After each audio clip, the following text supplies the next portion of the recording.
नमस्कार. आतापर्यंत सामनाच्या माध्यमातून आपण माननीय बाळासाहेब ठाकरे, शिवसेना पक्षप्रमुख उद्धव ठाकरे यांच्या अनेक मुलाखती घेतल्या आणि आपण त्या पाहिल्यात. पण ज्या एका मुलाखतीची संपूर्ण महाराष्ट्राला आणि मराठी माणसांना प्रतीक्षा होती, ती मुलाखत आज आपण इथे घेतो आहोत. स्वतः शिवसेना पक्षप्रमुख उद्धव ठाकरे आणि महाराष्ट्र नवनिर्माण सेनेचे अध्यक्ष प्रमुख सन्माननीय राज ठाकरे हे दोघेही आपल्याकडे आज मुलाखतीसाठी आलेले आहेत. मी त्यांचं स्वागत करतो. महाराष्ट्राच्या राजकारणामध्ये सध्या फार मोठी उलथापालथ सुरू आहे. मुंबईसह 29 महानगरपालिकांच्या निवडणुका या महाराष्ट्र राज्याचं आणि मुंबईचं भवितव्य ठरवणार आहेत. आणि या मुंबईच्या भवितव्यासाठी माननीय उद्धवजी आणि राजजी एकत्र आल्याचं चित्र महाराष्ट्र पाहतो आहे. मराठी माणसाच्या मनात अनेक प्रश्न आहेत आणि तेवढाच आनंदसुद्धा आहे आपण एकत्र आल्याबद्दल. या मुलाखतीचं वैशिष्ट्य असं आहे की जशी मुलाखत संयुक्त आहे, म्हणजे आपण दोघे आहात, तशी ही मुलाखत घेण्यासाठी सुद्धा आम्ही दोघे, म्हणजे माझ्याबरोबर प्रसिद्ध दिग्दर्शक, कलाकार, सिनेनिर्माते महेश मांजरेकर आहेत. महेश मांजरेकरांनी इथे बोलवण्याचं कारण इतकंच की हा जो संयुक्त प्रकरण सुरू झालं त्याची ठिणगी महेश मांजरेकरांनी त्यांच्या एका मुलाखतीत टाकली होती आणि तिथूनही सुरुवात झाली. त्याच्यामुळे मांजरेकरांनी इथे खास आमंत्रित केलं आहे. पण मांजरेकर इथे आज आहेत माझ्याबरोबर. ते एक मुंबईकर म्हणून, ज्यांना आपण कॉमन मॅन म्हणतो या मुंबईतला, त्या मुंबईकरांच्या मनात काही प्रश्न आहेत ते मांजरेकर मांडतील आणि आम्ही दोघे मिळून महाराष्ट्रातल्या या दोन धुरंधर नेत्यांशी चर्चा करू. उद्धवजी आणि राजसाहेब, आपण इथे आलात त्याबद्दल मी आपले आभार मानतोच. बऱ्याच कालखंडानंतर, म्हणजे म्हटलं तर 20 वर्षानंतर, जे आपण वारंवार म्हणतो आहे, आपण एकत्र येऊन आपण मुंबईवर आणि महाराष्ट्रावर चर्चा करतो आहोत.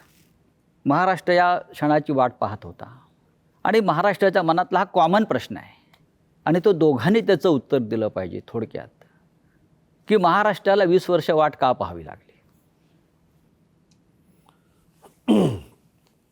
मला असं वाटतं काही गोष्टी का घडतात, कशा घडल्या, काय झालं, मला असं वाटतं या गोष्टी आता सोडून दिल्या पाहिजेत. आणि मी त्या दिवशी महेश मांजरेकरांच्या मुलाखतीमध्ये मी सांगितलं होतं की कुठच्याही भांडणापेक्षा आणि वादापेक्षा महाराष्ट्र मोठा आहे. आणि आज संकट महाराष्ट्रावरती आहे, मुंबईवरती आहे, महाराष्ट्रातल्या अनेक शहरांवरती आहे.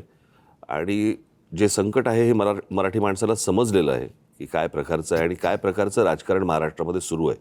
मला असं वाटतं की ती एकच गोष्ट ही या एकत्र येण्याचं सर्वात महत्त्वाचं कारण आहे.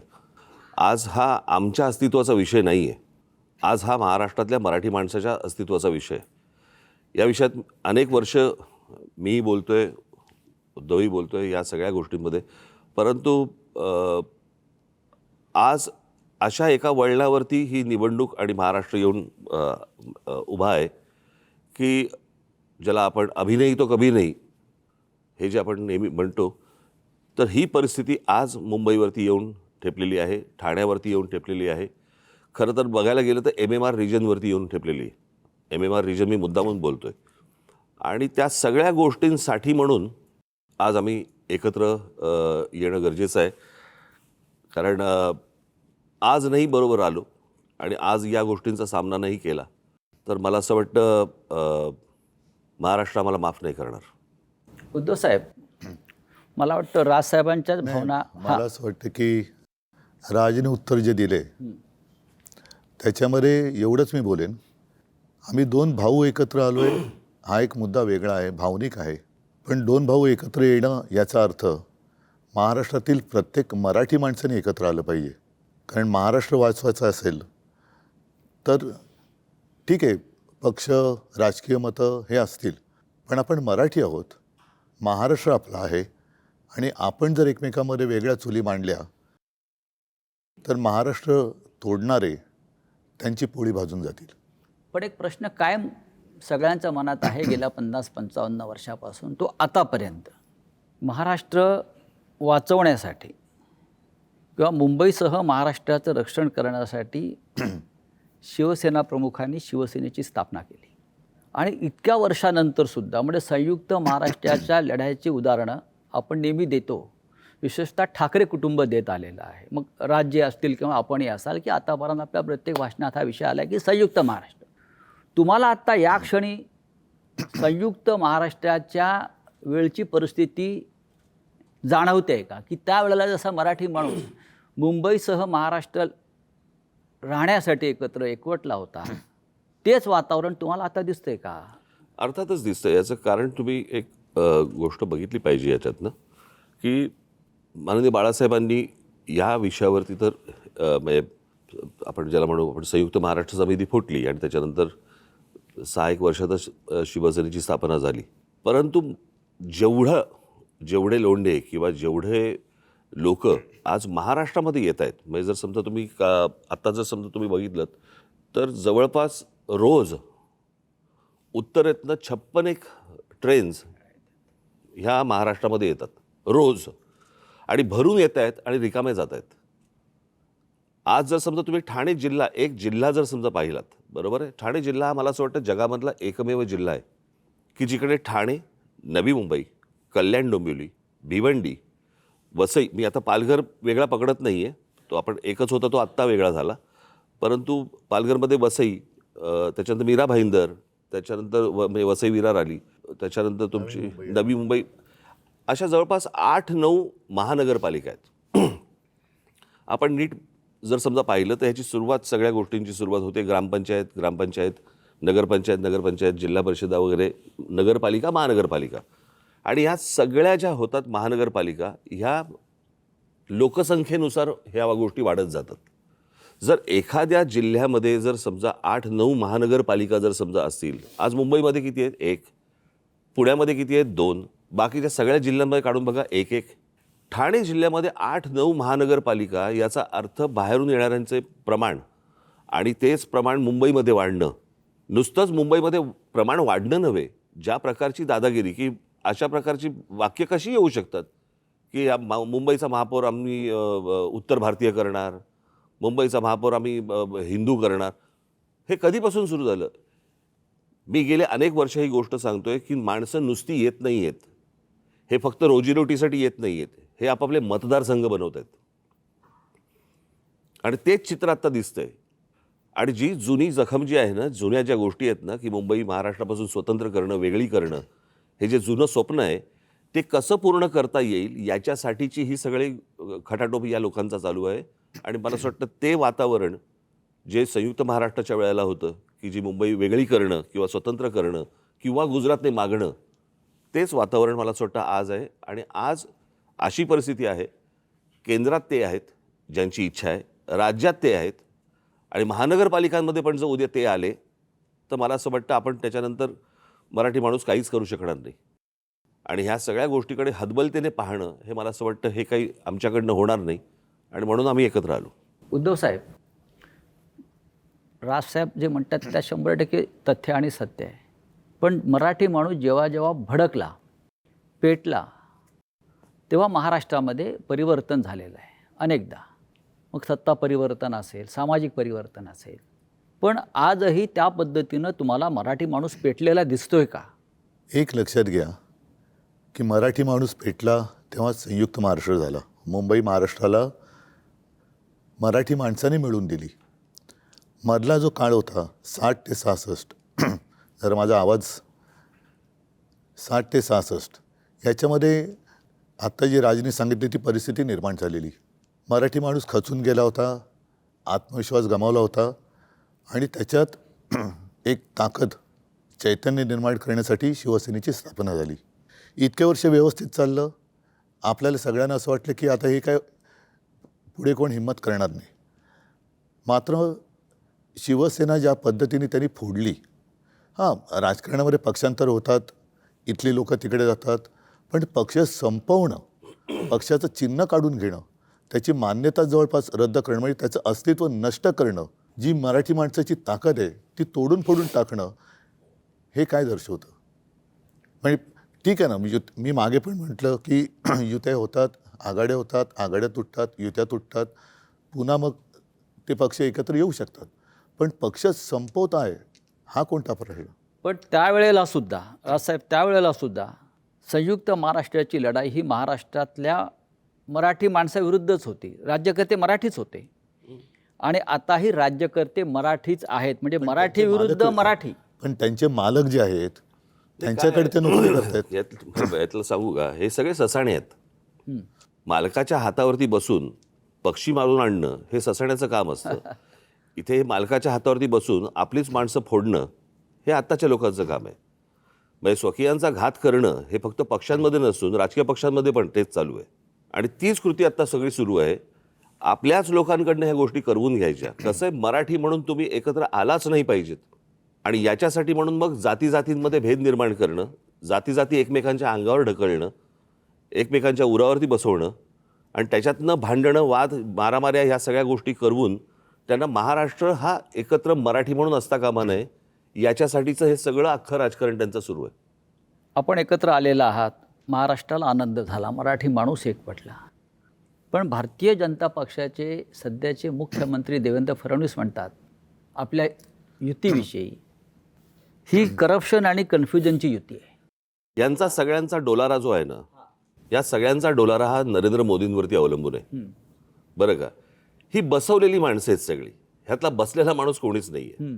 आणि बसवलेला जो माणूस असतो ना, तो फक्त धन्याचा ऐकतो, मालकाचा ऐकतो. त्याच्यामुळे मालक जे सांगेल त्याप्रमाणे काम करायचं, त्या सगळ्या गोष्टी करायच्या. त्याच्यामुळे मला काही त्यांच्या बोलण्याला काही लॉजिक आहे असं मला वाटत नाही. आणि भ्रष्टाचाराच्या गोष्टी तर फडणवीसांनी करूच नाहीत ना. ते बैलगाडी घेऊन गेले होते नाही का अजित पवारांच्या बाबतीत. कालच अजित पवार बोललेत ना. हो, अजित पवारांच्या बाबतीत बैलगाडी घेऊन गेले होते की हे पुरावे आम्ही घेऊन येतोय म्हणून. मग आता म्हणतायत की कोर्टात केस चालू आहे. अरे मग द्या ना ते पुरावे. कसं आहे, आपलं ठेवायचं झाकून, दुसऱ्याचं बघायचं वाकून, या लेवलला आत्ता ते आलेत. तुमच्याकडे काय चालू आहे ते एकदा बघा. मी परवा दिवशीच्या पत्रकार परिषदेमध्ये म्हटलं नाही, या देशामध्ये कोणी राजकारणामध्ये सत्तेचा अमरपट्टा घेऊन आलेला नाही आहे.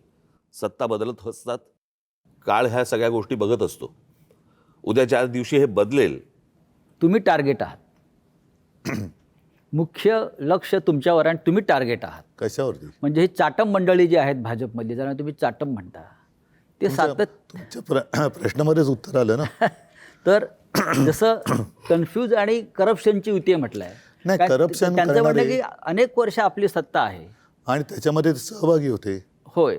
नाही, माझ्या मनामध्ये असा प्रश्न आहे की त्यांनी असा आरोप केला आहे की 3 लाख कोटीचा भ्रष्टाचार झाला.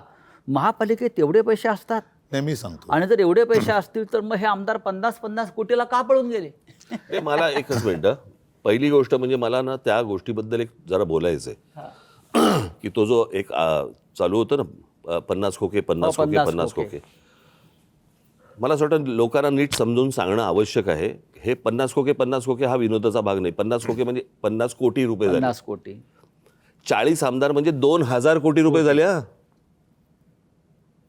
म्हणजे 40 आमदारांचे 2000 कोटी हे कुठून आले, कसे आले? भ्रष्टाचारातून, घोटाळ्यातून. बरोबर की नाही? म्हणजे बँकेतनं लोन तर थोडं नव्हतं ना घेतलं. त्याच्यामुळे कुठच्या भ्रष्टाचाराबद्दल कोणी काय बोलावं? मला एक बेसिक, आता 3 वर्षामध्ये कॉर्पोरेशनची इलेक्शन झालीच नाही. आज जो हे चालू ना मुंबई, मग 3 वर्षात मुंबई धोक्यात नव्हती का जेव्हा इलेक्शन झालं? माझे एक मुंबईकर म्हणून मी आज जेव्हा घरातनं बाहेर पडतो ना, तर मला खरं सांगू तर मला लाज वाटते की माझी मुलं ह्या शहरात वाढणार आहेत. मी काही गोष्टी रेग्युलरली फॉलो करतो. आजचा एअर क्वालिटी इंडेक्स 183 आहे. ज्याचा आज मी भोगतोय. एक फुगा असतो की ज्याची कॅपॅसिटी एक आपण म्हणतो की तो एक पर्टिक्युलर ह्याच्यात तो फुटेल. तर जवळजवळ ह्या एका फुग्यात जवळजवळ त्याच्या 5 पट हवा भरलेली गेलेली आहे. माझा एक प्रॉब्लेम आहे की मुंबई डिकंजेस्ट कधी होणार? म्हणजे मी आता बाहेरचे लोंढे बोलतच नाही. एक मुद्दा सांगतो, विचारतो तुम्हाला. तुम्ही इतके वर्ष मुंबईत राहतायत. माझा आणि राजचा जन्म मुंबईतला आहे. आज जेवढं प्रदूषण दिसतंय, हवेचा जो काही निर्देशांक वगैरे म्हणतोय प्रदूषणाचा, हा एवढा खराब कधी झाला होता का? ह्याचं कारण असं की आता यांची जी काय होर्डिंग्ज लागलेत, विकासाची गती नाही आहे, ह्यांची विनाशाची गती आहे. नियोजन शून्य विकास हे याचं कारण आहे. कारण तुम्ही जे म्हणताय ना, एक तर आओ जाओ घर तुम्हाला इथूनच पहिली सुरुवात होते. त्याच्यानंतर साधारणतः आपल्याला नेमकं आज हवंय काय? आज जर का तुम्ही पाहिलं तर सगळीकडे रस्ते खोदलेत, जिथे जाऊ तिकडे रस्ते खोदलेत, मोठमोठ्या इमारती उभ्या राहिलेल्या आहेत. विकासाच्या नावाने मेट्रो असेल, काही ठिकाणी पूल असेल, हवेत. पण ते एका वेळेला सगळं तुम्ही काढलं आहे आणि त्यावेळेला मुंबईच्या खर्चाचा ताळमेळ हा बसवला गेला पाहिजे. मी मुंबईकर म्हणून मी तुम्ही म्हणतो, आपण सगळेच मुंबईकर आहोत. तुम्ही जो कर भरता त्याच्यासमोर तुम्हाला काय मिळतं? प्रदूषण. म्हणजे विकास तुमच्याकडे काय फार मोठा रस्ता आम्ही छान केला आहे, सरळ तुमच्या घरापासून हॉस्पिटलमध्ये जातो रस्ता, ह्याला मी विकास नाही म्हणत. हॉस्पिटल कमीत कमी असणं आणि आयुष्य चांगलं असणं हा विकास पाहिजे. माझं तर म्हणणं आहे की विकास नको आता. नाही, मुंबई ही विकास मानसिकता करण्याच्या लायकीची ही राहिलेली मानसिकता नाही. का झाली? कारण नियोजनशून्य विकास. आम्ही सुद्धा आज आमची जी होर्डिंग लागलेत, मी 12पासून लावतोय होर्डिंग. होय, हे आम्ही केलं आणि त्याच्याबद्दल मला अभिमान आहे आणि मला असं वाटतं मुंबईकरांना अभिमान आहे. मग त्याच्यामध्ये शाळेचा दर्जा असेल, पाण्याचा दर्जा असेल, किंवा आता कोस्टल रोड झालेला आहे. कोस्टल रोडसुद्धा आपण केलेला आहे. पण वाटेल तिकडे, जसं आता मी कलानगरला राहतो आहे, वेडेवाकडे उड्डाण पूल, आता तिकडे आणखीन एक वॉकर ब्रिज करतायत. कोणासाठी करताय? कशासाठी करतायत? आणि संपूर्ण धुळीचं आणि सिमेंटचे कणस आपल्या फुफ्फुसामध्ये जात आहेत. मी तेच म्हणतो की आता विकास करण्यासाठी जागा नाही राहिली मुंबईला. म्हणजे कार्बन डायऑक्साईडचं प्रमाण 1 किलोमीटर मागे Mumbai is the highest in the world. म्हणजे आपण जो श्वास घेतो त्याच्यातनं आपण कार्बन ऑक्सिजनपेक्षा जास्त कार्बन. याचं मूळ कारण असं आहे की एक तर चाललेल्या काय ज्याला विकासाच्या नावाखाली ज्या काही गोष्टी सुरू आहेत त्या, आणि दुसरं म्हणजे मुंबईमध्ये, ठाण्यामध्ये, पनवेलमध्ये, नवी मुंबईमध्ये तुम्ही जर सगळीकडे आपण जर गेलो, प्रचंड मोठ्या प्रमाणावरती रिडेव्हलपमेंट सुरू आहेत. झाडं तोडतायत, झाडं तुटतायत, रिडेव्हलपमेंट सुरू आहे. डोंगर कापतायत. आणि काय होतं की ह्या सगळ्या ह्याच्यामध्ये आपल्याकडे ना डीपी बनतो पण टाउन प्लॅनिंग होत नाही. मी माझी काही भाषणं दाखवीन की जी साधारणपणे 2008ची वगैरे भाषणं आहेत, 2009ची भाषणं आहेत, की ज्यावेळेला मी पुण्यात जात असे आणि पुण्यातले माझी भाषणं आहेत की मुंबई खराब व्हायला एक काळ लोटला, पुणं ते बघणार नाही, पुणं लवकरात लवकर बर्बाद होईल. नाही, मी पुण्याला शिफ्ट झालेलो की मध्ये असं विचार केला मुंबई कंजेस्टेड, पुण्याला शिफ्ट झालो. नाही, पुणं तर पण बर्बाद. 6 महिन्यात परत मुंबईला आलो मी. आणि म्हणजे काय माझं म्हणणं, आता लोंढे आले राहू दे की आता मुंबई करत आता आले, आत्ता तरी थांबवायची गरज आहे. दोन्ही गोष्टी मूलभूत ज्या गोष्टी आहेत ना, जसं मी काही बातम्यांचे हे घेऊन आलेलो आहे. आता मुंबईमध्ये कांदळवन आहेत. कांदळवन साधारण कुठे होतात? समुद्र आणि खाडी जिकडे असते तिकडे. नाही, म्हणजे त्यांना समजेल असं म्हणजे मँग्रोव्ज. मँग्रोव्हचं मला माहिती आहे. हां, म्हणजे मराठीत सांगायचं तर मँग्रोव्ज. तर विकासाच्या नावाखाली ते मँग्रोव्ज कापणार. आता साधारणतः एक कायदा असा आहे की जेवढी झाडं तुम्ही तोडाल तेवढी झाडं तुम्ही लावली पाहिजेत. आता मुंबईची मँग्रोव्ज जी समुद्र किनारपट्ट्यावर आहे ती कापल्यानंतर, तोडल्यानंतर तुम्ही कुठे लावली पाहिजेत? तुम्ही पुण्याला गेलात, चंद्रपूरला गेलात, मुंबईतल्या कांदळवनाची भरपाई हे चंद्रपूरला करणार. ह्या विकासाचा कसा काय उपयोग होणार आपला? आता सुद्धा मी 2017चा माझा महापालिकेचा वचननामा पाहिलात तर मुंबईला पाण्यासाठी गारगाई आणि पिंजाळ ही 2 धरणं आपण बांधायचं वचन दिलं होतं. कर्मधर्म संयोगाने मी मुख्यमंत्री झालो आणि म्हटलं आता दिलेलं वचन पाळलं पाहिजे म्हणून मी त्याचं प्रेझेंटेशन घेतलं. तेव्हा माझ्या लक्षात एक धक्कादायक गोष्ट आली की गारगाई आणि पिंजाळ करायचं असेल तर जवळपास 6-1 लाख झाडं कापावी लागतील. म्हणजे जंगल पूर्ण नामशेष करायचं. साधारणतः ज्याला कॅचमेंट एरिया म्हणतो तिकडे हा सगळा पाऊस पडतो, तो एरिया तुम्ही नष्ट करणार म्हणजे पर्यावरण खतम करणार. आता ते खतम केल्यानंतर जो काही खर्च होणार तो खर्च केल्यानंतर आपण पुन्हा पावसावरती अवलंबून राहणार. परत तेही पाणी आपल्याला उद्या जाऊन कमी पडणार, कारण तुम्ही म्हणता तसं दुसऱ्या बाजूनी लोंढे येतच राहणार. त्याला पर्याय म्हणून आम्ही समुद्राचं पाणी हे पिण्यायोग्य करण्याचा प्लांट मी मुख्यमंत्री असताना पायलट प्रोजेक्टला गो हेड दिला होता. आणि हा पायलट प्रोजेक्ट आत्ता कालच्या डिसेंबरमध्ये पूर्ण झाला असता. त्या पायलट प्रोजेक्टमधनं आज तानसातनं जेवढं पाणी दर दिवशी मिळतं 400 MLD तेवढं पाणी आपल्याला मुंबईकरांना त्या समुद्रापासून कालच्या डिसेंबरमध्ये उपलब्ध झालं असतं. त्यांनी तो प्लांट बाजूला टाकला आणि कॉन्ट्रॅक्टरसाठी परत एकदा गारगाई पिंजाळला हात घातला.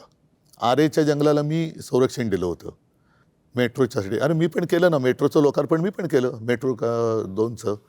माझं म्हणजे म्हणणं होतं म्हणजे सरकारचं की तुम्हाला कारशेडसाठी आरेचं जंगल कापण्याची गरज नाही. कांजूर मार्गला होऊ शकतं.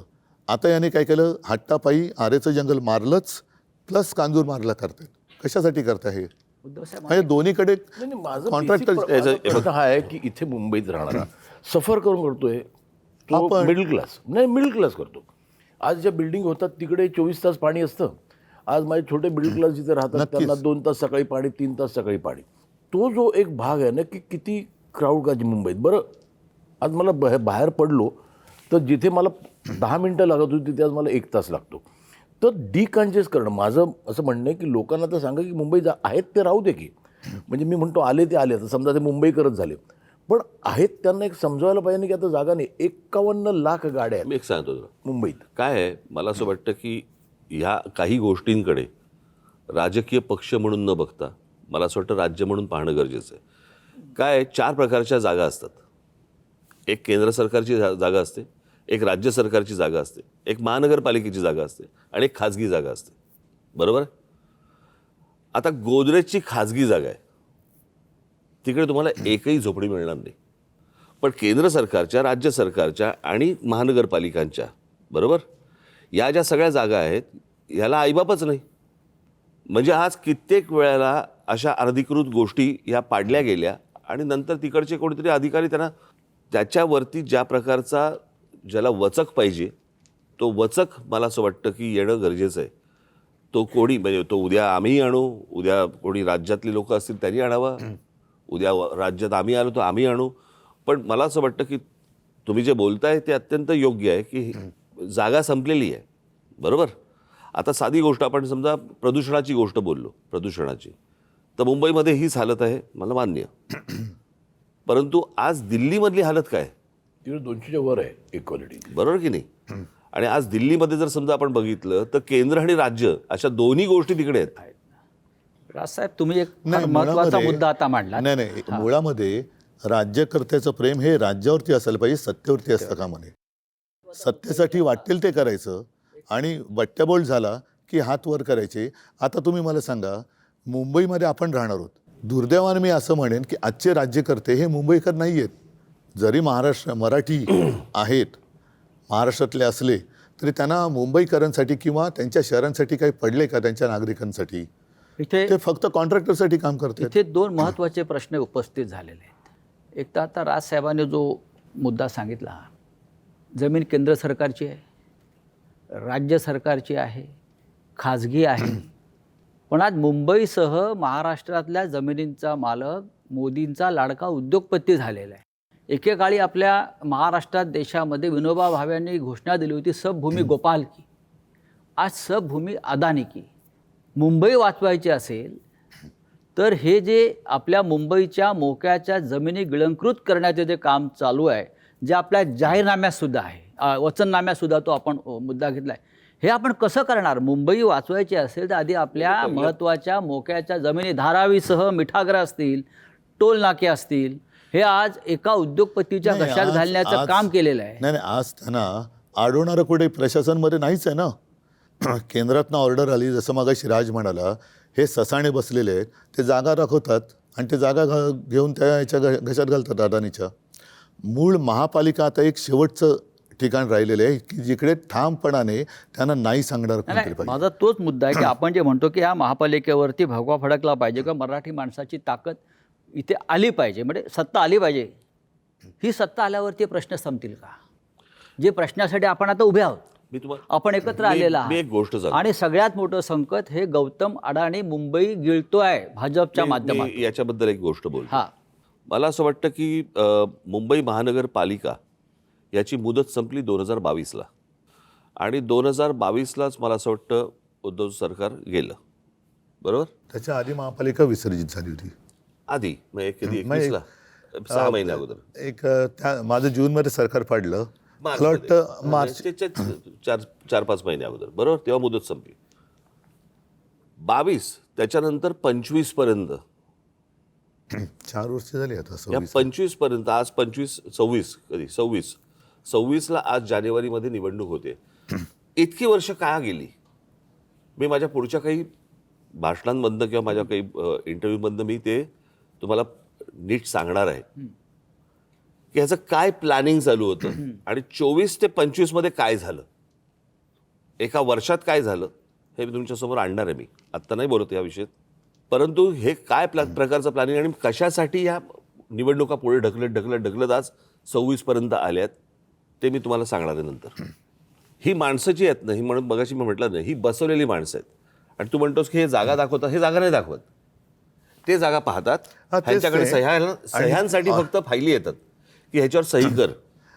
आता आपल्याच लोकांना, आपल्याच इकडच्या मराठी लोकांना समजत नाही होत आपण काय करतो हे त्यांना नंतर कालांतराने समजेल की त्यांनी आपण काय महाराष्ट्राचं घोडचुका डेथ वॉरंट केल्या. काढलेलं नाही आहे. नाही एक मिनिट. आपल्या सहीनं मराठी संजय. माणसाच्या सहीनं मराठी माणसाचं डेथ वॉरंट काढलं. आणि तसं त्यातलं कसं आहे, एकच मिनिटं, की देवेंद्र फडणवीस नागपूरचे, अजून बाकीचे सगळे बाहेरचे. मी एकदा ना, एकच गोष्ट म्हणून सांगतो, मी एकदा स्वित्झर्लंडला गेलो होतो. आणि स्वित्झर्लंडला गेल्यावरती मी तो देश पाहत होतो. आणि तो देश सगळ्या काय गाड्या फिरत आहेत, सगळ्यांकडे उत्तम नोकऱ्या आहेत, सगळे सुंदर रस्ते आहेत, उत्तम निसर्ग आहे, सगळं व्यवस्थित छान. तो सगळा देश पाहताना मला पहिला मनात प्रश्न आला, इथला विरोधी पक्ष काय करतो. हो. म्हणजे निवडणुकीच्या तोंडावरती काय सांगतो तो, की मी तुम्हाला हे देईन, मी तुम्हाला ते देईन, मी तुम्हाला ते. त्या कल्पनेच्या बाहेर होतो मी. बरोबर आहे. मुंबईमध्ये मुंबईकरांना काय पाहिजे हे मला असं वाटतं मुंबईत तुम्हाला तिथे जन्माला आल्याशिवाय कळणार नाही. बाहेर येऊन ज्यावेळेला तुम्ही ती एखादी गोष्ट बघता, शहर बघता किंवा एखादा देश बघता ना, तुम्हाला समजणारच नाही तिथले प्रश्न काय ते. आता उदाहरणार्थ समजा तुमचा कुठचा काय गृहनिर्माण मंत्री किंवा अजून कुठचा PWD मिनिस्टर किंवा अजून कोणतरी हे बाहेरचे ज्यावेळेला येतात, ते ज्यावेळेला मुंबईत येतात त्यावेळेला त्यांना प्रश्न पडतो, सर प्रॉब्लेम काय शहराचा. रस्ते आहेत, हॉस्पिटल आहेत, दिवे आहेत, शाळा आहेत, कॉलेजेस आहेत, पाणी आहे 24 तास.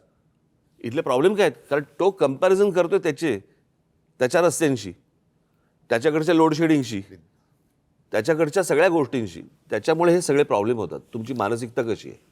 माझं जे आता मी इथे मुंबईकर म्हणून बोलतो आता, हे पॉलिटिकल बाजूला ठेवून, की मला जे बाहेर पडल्यावर प्रश्न पडतात ते, की आज आई भीक मागू देत नाही की वडील चोरी करू देत नाही, अशी परिस्थिती फक्त मिडल क्लासची आहे. त्या मिडल क्लाससाठी काय म्हणजे आज आपण म्हणतो की बाहेर रस्त्यावर फिरा, फुटपाथ. आता आम्हाला लहानपणी सांगायचं आहे की the pedestrian should walk on the footpath. नाहीच आहेत फुटपाथ, चालणार कुठे. आज शाळांचे एवढे प्रॉब्लेम आहेत. माझं म्हणणं आहे की कॉर्पोरेशनकडे एवढ्या शाळा आहेत, त्या एवढं बजेट आहे मुंबई कॉर्पोरेशनचं, त्या अत्याधुनिक का केलं जाऊ नये. आता कसं आहे, आणि आज डिजिटल एज्युकेशन झालं आहे. असंही नाही की टीचर्स चांगले पाहिजे, आम्हाला टीचर्स चांगले मिळत नाही. तर आज एक म्युन्सिपाल्टी शाळेत जाताना मला मुलाला पाठवताना मला लाज नाही वाटता का. मग ते त्यांच्या बरोबरीने का नाही करता येत. कारण होऊ दे की आता मुलांना एअर कंडिशनमध्ये बसायची सवय आहे. नाही, याच्याबद्दल एक नक्की सांगेन. हां, अगदी एअर कंडिशन नसेल, पण साधारणतः 2010 पासून मी अभिमानाने सांगेन की देशामध्ये मुंबई महानगरपालिका ही एकमेव महानगरपालिका असेल की तिने अत्याधुनिक यंत्रणा किंवा सुविधा वापरायला लागले. व्हर्च्युअल क्लासरूम म्हणजे काय केलं आम्ही, साधारणतः एका विषयामध्ये महापालिकेच्या शाळेमध्ये एक चांगला शिक्षक किंवा शिक्षिका कोण आहे त्यांना बोलवण्यात आलं आणि एका स्टुडिओतून 10वीच्या विद्यार्थ्यांना एका स्टुडिओतून त्या शिकवायच्या किंवा शिकवतात. आणि हे शिकवणं म्हणजे मन की बात नाही, प्रश्नोत्तर होतात. आज मी जे तुम्हाला सांगितलं ना की याच्यामध्ये आम्ही पुस्तिकाच केलेली आहे. आणि तुम्ही म्हणाला त्याच्यात जवळपास 1300 शाळा आपल्या मुंबईमध्ये आहेत महापालिकेच्या. आणि या महापालिका शाळेमध्ये 3.5 लाख विद्यार्थी जवळपास वेगवेगळ्या 8 भाषेमध्ये शिक्षण घेतात. म्हणजे मराठी तर आलीच, इंग्रजी, सेमी इंग्रजी आली, हिंदी, उर्दू, गुजराती, अशा ह्या सगळ्या 8 भाषांमध्ये आपण त्यांना शिक्षण देतो.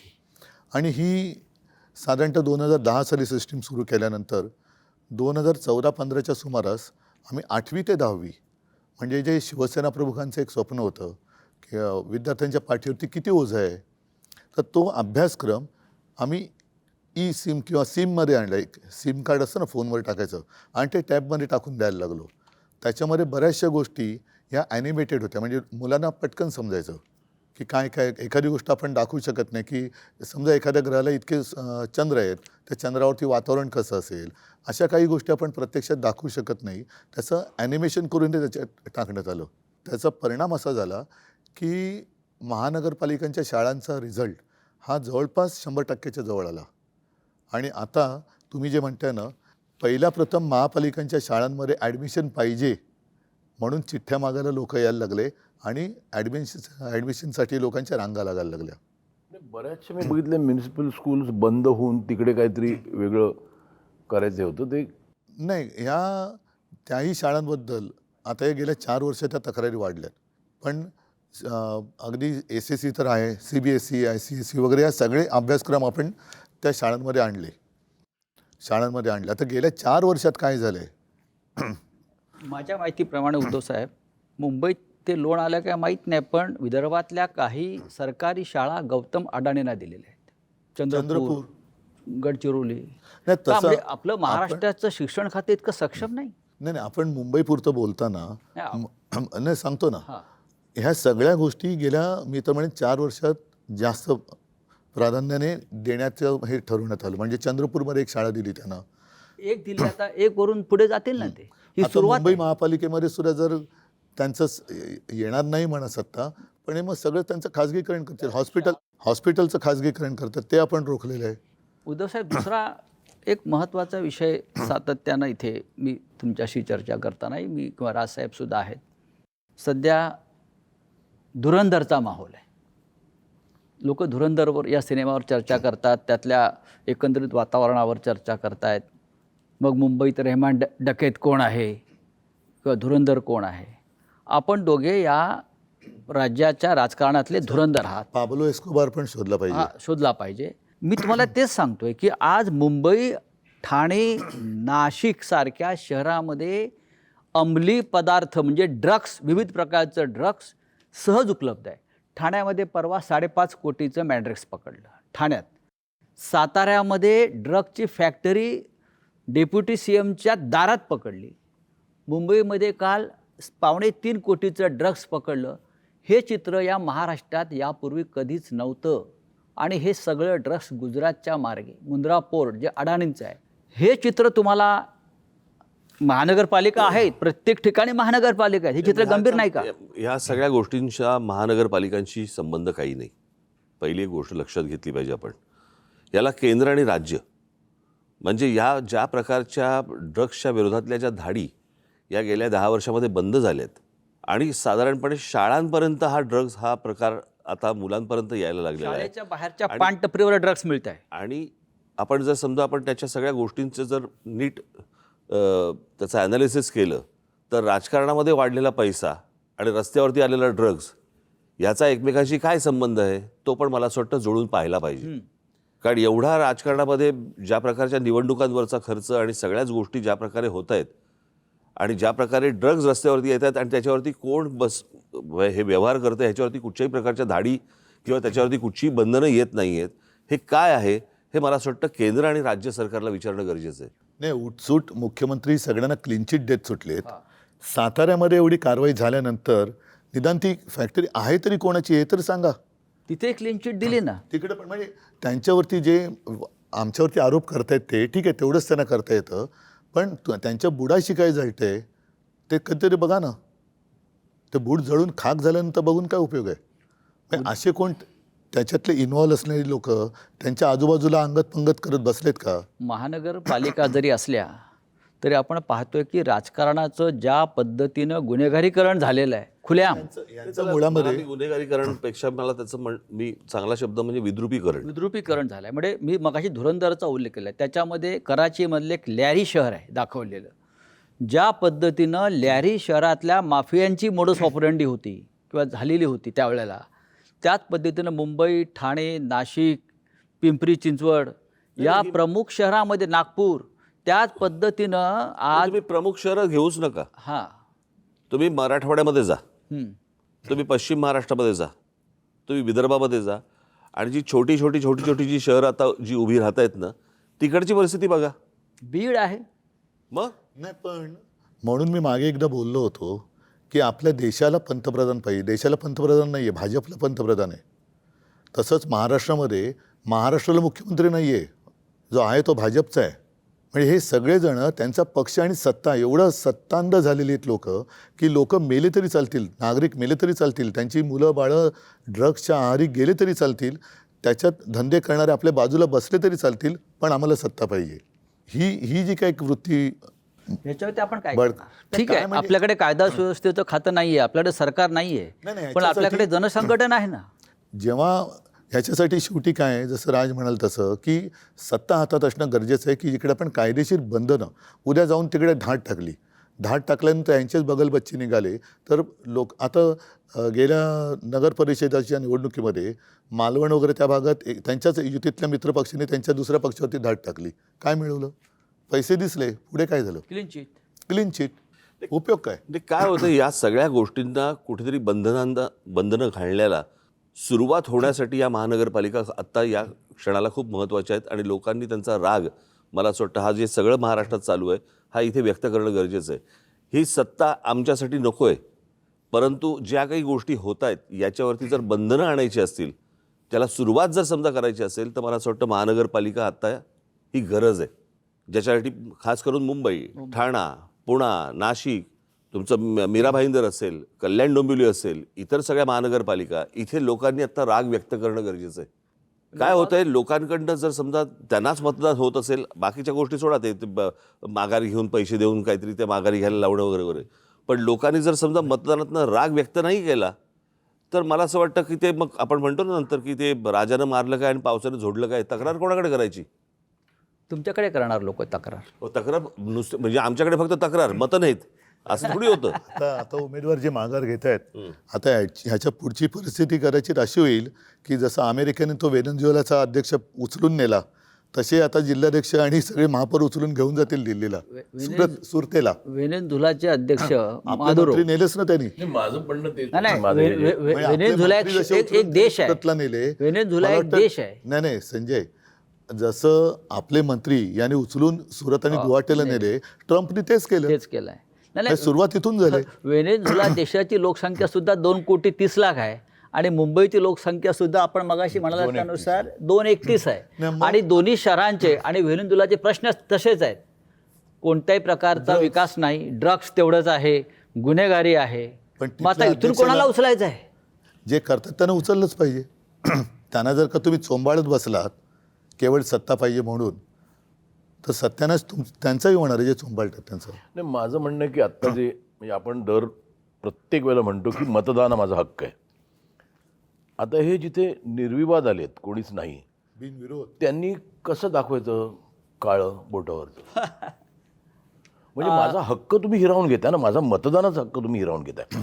तर माझं म्हणणं तर त्याला काही पर्याय नाही आणि ही सवय अख्खी लागू नये प्रत्येक ठिकाणी. म्हणजे जो मतदार जो निवडतो म्हणजे त्याचं मत की मला हा हवा की नको हे राहिलंच नाही. मग अशा वेळेला तर काही करू शकत नाही. आता एखादा आला निरो, कोणीच उभं राहिलं नाही, मला वाटतं तिकडे असं आलं पाहिजे की मग 30% लोकांनी म्हटलं ना की आम्हाला नको, तर ते बाद केलं गेलं पाहिजे. ते काय आहे, तो मला अधिकार, मत आहे ना माझं. त्या वोटिंग पॅड जे आहे ना त्याच्यावरती एक अधिकार आहे नोटांचा, पण त्या नोटांमुळे झालेला प्रॉब्लेम आहे हा. नाही, पण नोटा आता तो निर्विवाद असेल तर तिकडे वाटलेल्या मतदानाला नोटा- वाटलेल्या नोटांमुळे झालेला वाटलेल्या नोटांमुळे झालेला प्रॉब्लेम आहे, त्याच्यामुळे नोटाचा पण अधिकार नाही. घ्या. पण आता तिथे निर्विवाद आले तर तिकडे नोटा पण दाबायला चान्स नाही ना. एक्झॅक्टली, कारण नोटा मिळाल्या ना. नाही, पण म्हणून माझं म्हणणं आहे की नोटा हे नाही पाहिजे. नाही महेशजी, हां. म्हणून जसं काही वेळेला एखाद्या कामासाठी टेंडर काढलं जातं आणि ते टेंडरमध्ये जर काही गफलत वाटली तर रिटेंडर करतात. तसंच मला असं वाटतं, मी परवाच्या आमच्या पत्रकार परिषदेत बोललो की जिथे हे बिनविरोध झालेत तिथे निवडणूक आयोगाने रिझल्ट थांबवले, ते आमच्या बाकीच्या निवडणुकांबरोबर जाहीर करतील, कारण तो गुलाम आहे त्यांचा. तिथल्या निवडणुकीची प्रक्रिया नव्याने घेतली पाहिजे. हे जे बिनविरोध सगळं थोतांड झालं, कारण आता ते तिकडनं त्यांनी, बरं या बिनविरोधमध्ये आमच्या दोघांचा एकसुद्धा नाही, राष्ट्रवादी पवारसाहेबांचा एकसुद्धा नाही, अपक्ष एकसुद्धा नाही आला. हे काय योगायोग आहे? त्याला मी तेच म्हणतो. म्हणजे ते योगायोग आहे का काय आहे काय हे? नाही, माझं म्हणणं आहे की लोकांच्या मताला काही व्हॅल्यू आहे की नाही. मग तिकडच्या लोकांना त्यांचं मत असेल की नाही स्वतः, त्यावेळेला म्हटलं की जर का 30% लोकांनी त्यांचं पण मतदान घ्या. 30% लोकांना वाटलं की he doesn't represent us. Gen Z हा एक शब्द आता सगळीकडे थोडासा दरारा निर्माण करणार झालेला आहे. या सगळ्या ठिकाणचे जे जेनझी जे प्रथम मतदान करणार होते ते खूप अस्वस्थ आहेत आणि त्यांची आग आज त्यांच्या डोक्यामध्ये आहे, ती बाहेर आली तर मग यांची हालत खराब होणार. उद्धव साहेब, तुम्ही जेनझीचा उल्लेख करताय, पण नेपाळ असेल, बांगलादेश असेल, अन्य राष्ट्रामध्ये डोक्यात राग आणि आग असलेला जेनझी हा खरोखर रस्त्यावर उतरला, त्याला सांगावं लागलं नाही. आपल्याकडला जेनझी सुद्धा एका विशिष्ट विचारसरणीचा गुलाम होऊन थंड असं आपल्याला पडलेला वाटतंय. दिसतोय. असं वाटतंय. आणि त्या जेनझी तुमच्याकडे अपेक्षेने पाहतोय. मला असं वाटतं की हा पहिल्या भागामध्ये आपण थोडं थांबू. ज्या प्रकारचं मला एक एवढंच बोलतो, ज्या प्रकारचं राजकारण आता सध्या महाराष्ट्रामध्ये देशामध्ये चालू आहे, मला खरंच प्रश्न पडतो, देवी देवता आहेत का? आणि आहेत तर हे ते फक्त हे का बघत बसलेले आहेत? आणि एवढे 33 कोटी एवढे जर आहेत तर ते काय हे या सगळ्या गोष्टी का बघत बसलेत?